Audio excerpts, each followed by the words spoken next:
اگر وضو نہ ہو تو قرآن عظیم چھونے کے لیے وضو کرنا فرض ہے۔ جس پر غسل فرض ہو اس کو قرآن مجید چھونا، اگرچہ اس کا سادہ حاشیہ یا جلد یا چولی چھوئے یا بے چھوئے دیکھ کر یا زبانی پڑھنا یا کسی آیت کا لکھنا یا آیت کا تعویذ لکھنا یا ایسا تعویذ چھونا یا ایسی انگوٹھی چھونا یا پہننا جس میں مقطعات الف لام میم طہ قاف وغیرہ حروف مقطعات کہلاتے ہیں، ایسی انگوٹھی چھونا یا پہننا یہ حرام ہے۔ اگر قرآن عظیم جزدان میں ہو تو جزدان پر ہاتھ لگانے میں حرج نہیں، یوں ہی رومال وغیرہ کسی ایسے کپڑے سے پکڑنا جو نہ اپنا تابع ہو نہ قرآن مجید کا تو جائز ہے۔ کرتے کی آستین، دوپٹے کے آنچل سے یہاں تک کہ چادر کا ایک کونا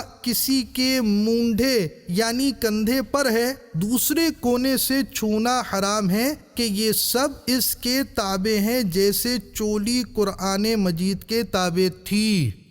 فتاوی رضویہ میں ہے اگر چادر ایسی ہو کہ ایک کونے پر ہو اور دوسرا کونا اتنا لمبا ہو کہ اٹھنے بیٹھنے میں وہ دوسرا کونا نہ ہلے تو اب اس دوسرے کونے سے قرآن مجید چھونا جائز ہے۔ قرآن مجید کا ترجمہ فارسی یا اردو یا کسی اور زبان میں ہو، اس کے چھونے اور پڑھنے میں قرآن مجید ہی کا سا حکم ہے۔ کتاب یا اخبار میں آیت لکھی ہو تو اس آیت پر نیز اس آیت والے حصہ کاغذ کے عین پیچھے بے وضو اور بے غسلے کو ہاتھ لگانا جائز نہیں۔ جس کاغذ پر صرف آیت لکھی ہو اور کچھ بھی نہ لکھا ہو اس کو آگے پیچھے یا کونے وغیرہ کسی بھی جگہ پر بے وضو اور بے غسلہ ہاتھ نہیں لگا سکتا۔